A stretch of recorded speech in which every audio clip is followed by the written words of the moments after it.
Hello friends, I am Poona. Welcome to my YouTube channel Proofs in Mathematics. We are going to start the exercise 3.3 of chapter 3 of class 10th NCERT. Question 3rd, part number 5th. A fraction becomes 9 upon 11 if 2 is added to both the numerator and denominator. अगर fraction 9 by 11 हो जाएगी अगर 2 को add करेंगे both the numerator and denominator में, 2 को add करेंगे numerator में भी डिनोमिनेटर में भी, and if 3 is added to both the numerator and denominator it becomes 5 by 6. अगर न्यूमिनेटर और डिनोमिनेटर में 3 ऐड करेंगे तो हमारी फ्रैक्शन क्या हो जाएगी 5 by 6. Then find the fraction, हमने फ्रैक्शन फाइंड आउट करनी है. तो देखो ध्यान से, let the numerator is equal to x. हमने लेट कर लिया कि न्यूमिनेटर मेरा x है और डिनोमिनेटर को मैंने क्या लेट कर लिया y. ठीक है, तो इसके बाद हम लेट कर लेंगे देयरफॉर फ्रैक्शन क्या हो जाएगी, न्यूमिनेटर उसमें x है और डिनोमिनेटर क्या है उसमें y. According to question a fraction becomes 9 by 11 if 2 is added to both the numerator and denominator.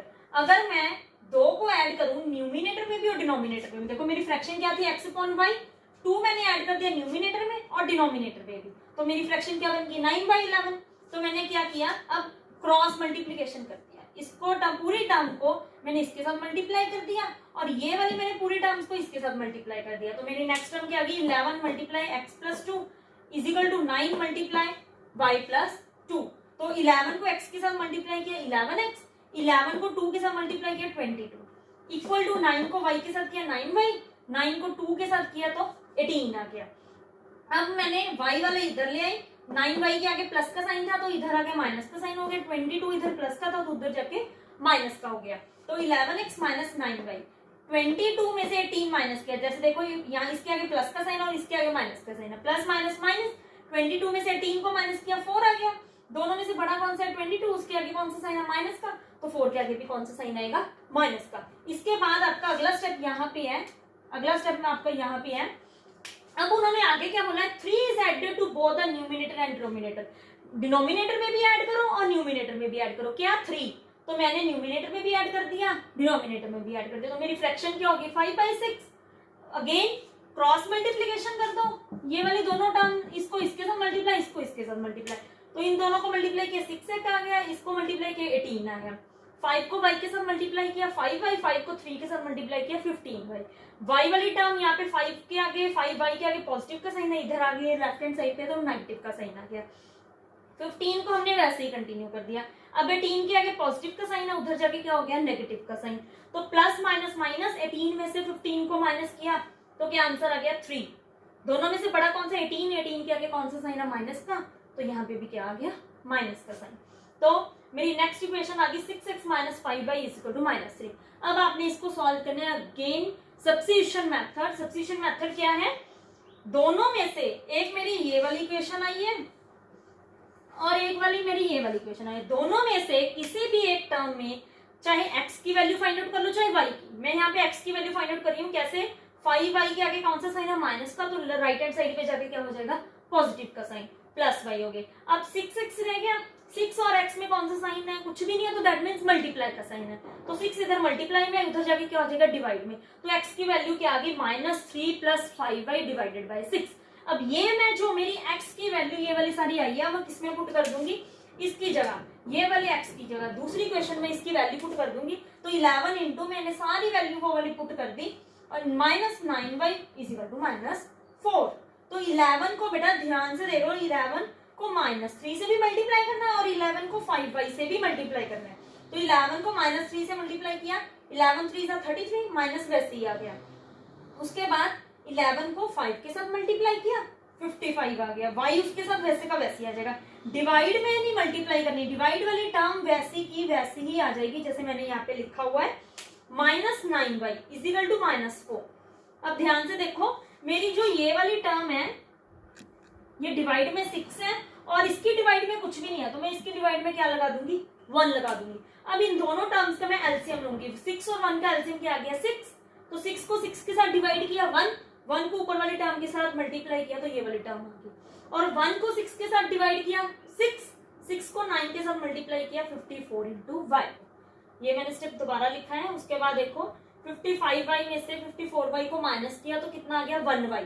1y लिख दो चाहे y लिख दो एक ही बात है. उसके बाद देखो 6 यहाँ पे डिवाइड हो रहा था, उधर जाके क्या हो जाएगा मल्टीप्लाई, तो 6 मल्टीप्लाई -4 कितना हो गया, 6 4 24, माइनस का साइन आगे लग गया। अब देखो नेक्स्ट में 33 के आगे माइनस का साइन है, उधर जाके क्या हो जाएगा प्लस का साइन, तो minus plus minus plus minus, तो 33 में से 24 माइनस किया 9 आंसर आ गया। दोनों में से बड़ा कौन सा 33, उसके आगे प्लस का साइन है तो 9 के आगे भी प्लस का साइन है। अब मेरी y की वैल्यू आ गई। अब जो मैंने x की वैल्यू फाइंड आउट की थी दैट इज -3 + 5y/6, उसमें y की वैल्यू 9 पुट कर दो, तो मैंने y की वैल्यू 9 पुट कर दी, 9 5 45, -3 और 6 को ऐसे ही कंटिन्यू कर दिया, माइनस प्लस माइनस 50, 45 में से 3 माइनस किया 44, 42 आ गया। ठीक है, अब ध्यान से देखो दोनों में से बड़ा कौन सा है 45, तो उसके आगे कौन सा साइन है प्लस का, तो 42 के आगे भी प्लस का साइन आएगा। अब देखो 42 डिवाइडेड बाय 6, 6 1 6, 6 7 42, तो कटिंग करके मेरी x की वैल्यू कितनी आ गई 7। अब फ्रैक्शन क्या थी मेरी, फ्रैक्शन मैंने आपको क्या लिखवाई थी x/y, x मेरा न्यूमिनेटर था, y मेरा डिनोमिनेटर था, तो मेरी फ्रैक्शन क्या आ गई 7/9। Next question, 5 years hence the age of Jacob will be 3 times that of his son। 5 साल बाद जैकॉब की एज 3 टाइम्स हो जाएगी अपनी सन की एज की, और 5 years ago 5 साल पहले the Jacob's age was 7 times that is of his son. 5 साल पहले जैकॉब की एज 7 ज्यादा होगी कितनी अपनी सन से। What are their present ages, हमने प्रेजेंट एजेस फाइंड आउट करनी है। जो चीज हमने फाइंड आउट करनी है सबसे पहले मैंने उसी को लेट कर लेना, let the present age of Jacob is equal to x years and the present age of Jacob son is equal to y years। अब देखो सबसे पहले क्या वर्ड आया था 5 years hence, तो मैंने यहाँ पे लिख दिया 5 years hence, 5 साल बाद। आज तो जैकॉब की एज x years है, 5 साल बाद जैकॉब की एज कितनी होगी, तो x + 5, जितनी आज प्रेजेंट एज है, जिस मान लो किसी की एज 10 years है, तो 5 साल बाद कितनी होगी 10 + 5 दैट इज 15, तो जैकॉब की एज x थी, तो मैंने क्या लेट कर दिया कि 5 साल बाद इसकी एज x + 5 होगी। वैसे ही जैकॉब की सन की एज y years थी प्रेजेंट एज, तो 5 साल बाद इसकी एज कितनी हो जाएगी y + 5। इसका एक और भी बताने का एक ट्रिक है कि आप इसको ध्यान रखना, विल लिखा हुआ है, विल मतलब फ्यूचर, फ्यूचर में हम प्लस ही करते हैं, हमारी एज नेक्स्ट ही जाती है। ठीक है, अब उसके बाद देखो 5 years ago 5 साल पहले, ठीक है, वॉज लगा है, पास्ट की बात हो रही है, 5 साल पहले जैकॉब की एज, प्रेजेंट एज है x, 5 साल पहले एज कितनी होगी जैकॉब की x - 5, और आज जैकॉब के सन की एज y है, तो 5 साल पहले जैकॉब के सन की एज कितनी होगी y - 5। तो अकॉर्डिंग टू क्वेश्चन अब उन्होंने क्या बोला है, ध्यान से देखना, 5 years hence की बात हो रही है, मतलब एक इसकी बात हो रही है, किसकी, इन दोनों की बात नहीं अभी हो रही। तो 5 साल बाद देखो the age of Jacob will be, age of Jacob, Jacob की एज 5 साल बाद कितनी है x + 5, तो मैंने यहाँ पे क्या लिख दिया x + 5, विल बी उसका मतलब समझ लो इक्वल टू 3 टाइम्स, तो 3 टाइम्स कर दिया किसकी एज, सन की एज, सन की एज कितनी है y + 5। ठीक है, तो 3 को मल्टीप्लाई करो, 3 को y से, 3 को 5 से मल्टीप्लाई, 3 × y आ गया, 3 को 5 से मल्टीप्लाई किया 15 आ गया, इसको वैसे ही उतार लिया। अब उसके बाद जैसे हम पिछले क्वेश्चंस में भी कर चुके हैं, y वाले टर्म को इधर ले आओ और कांस्टेंट टर्म जिसके साथ ना x लगा ना y लगा है उसको उधर ले जाओ। 5 इधर प्लस का था, उधर जाके माइनस का हो गया, और 3y इधर प्लस का था, इधर आके माइनस का हो गया। अब प्लस माइनस माइनस दोनों को माइनस किया, मेरा आंसर कितना आ गया 10, तो x - 3y is equal to क्या आ गया 10, तो 3y अब मेरा नेगेटिव है, उधर जाके क्या हो जाएगा पॉजिटिव। x की वैल्यू कितनी आ गई मेरी 10 + 3 × y। अब सेकेंड में आ जाओ, अब उन्होंने क्या बोला है 5 साल 5 years ago, 5 साल पहले कौन किस किस की एज की बात हो रही है।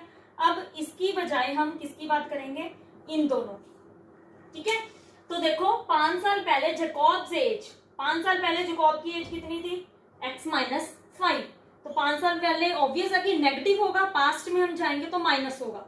ठीक है, तो और सन की एज कितनी होगी y - 5, तो देखो लिखा है जैकॉब्स एज, जैकॉब की एज कितनी है x - 5, वॉज मतलब समझ लो इक्वल टू कितने टाइम्स 7 टाइम्स, 7 टाइम्स कर दिया, कितनी दैट ऑफ हिज सन, सन की एज उस टाइम कितनी थी y - 5, तो y - 5 आ गया। तो अब ये वाली टर्म को तो वैसे ही उतार लिया, 7 को y से मल्टीप्लाई किया 7y, 7 को 5 के साथ मल्टीप्लाई 35, 5 के आगे माइनस का साइन था, तो यहाँ पे माइनस का साइन आ गया। अब उसके बाद देखो 7y के आगे पॉजिटिव का साइन है, जब लेफ्ट हैंड साइड में ले आएंगे उसके बाद नेगेटिव का साइन आ जाएगा, और 5 के आगे कौन सा साइन है, माइनस का। जब हम उसको राइट हैंड साइड में लेके जाएंगे तो कौन सा साइन आ जाएगा, पॉजिटिव साइन आ जाएगा। तो अब माइनस प्लस माइनस, तो 35 में से 5 माइनस किया 30 आ गया। दोनों में से बड़ा कौन सा, 35, उसके आगे माइनस का साइन है तो यहाँ पे भी माइनस का साइन आ गया। अब हमारे पास इक्वेशन आ गई x minus 7y is equal to minus 30। अब उसके बाद देखो मेरे पास इक्वेशन आई थी, यहाँ पे मैंने वैल्यू सॉल्व की थी, x की वैल्यू 10 प्लस 3y। अब मैं x की वैल्यू 10 प्लस 3y इस इक्वेशन में पुट कर दूंगी, इसको मैंने यहाँ पे दोबारा उतार लिया। अब देखो x की वैल्यू मैंने पुट कर दी 10 प्लस 3y, माइनस के 7y वैसे उतार लिया, माइनस के 30 मैंने वैसे ही लिख लिया। अब देखो प्लस माइनस माइनस, 7y में से 3y माइनस कर दिया 4y आ गया। दोनों में से बड़ा देख लो कौन सा, 7y, उसके आगे नेगेटिव का साइन है तो यहाँ पे भी नेगेटिव का साइन आ गया। अब उसके बाद देखो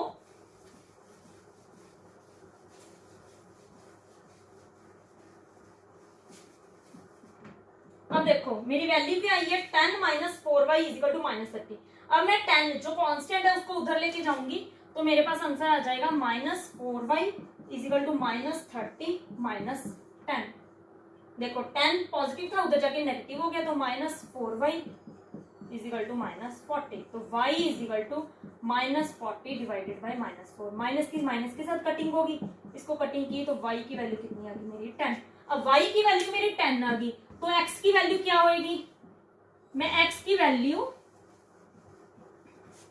यहाँ पे पुट कर दूंगी इस वाली इक्वेशन में। Therefore x is equal to 10 plus 3 into Y. तो 10 plus 3 into 10 that is equal to 30। Multiply करने पे तो प्लस करने पे मेरा आंसर कितना आ गया, 40। तो इट मीन्स क्या हो गया, सो द प्रेजेंटेज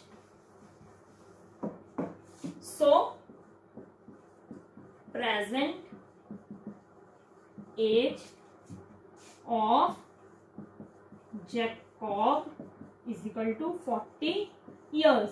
क्यों, क्योंकि मैंने जेकॉब की एज को x माना था, तो मेरे x की वैल्यू 40 है। And present age of Jacob son is equal to 10 years। 10 क्यों आई, क्योंकि मेरी y की वैल्यू 10 है और जेकॉब की मैंने प्रेजेंट एज को y माना था, तो मेरे दोनों आंसर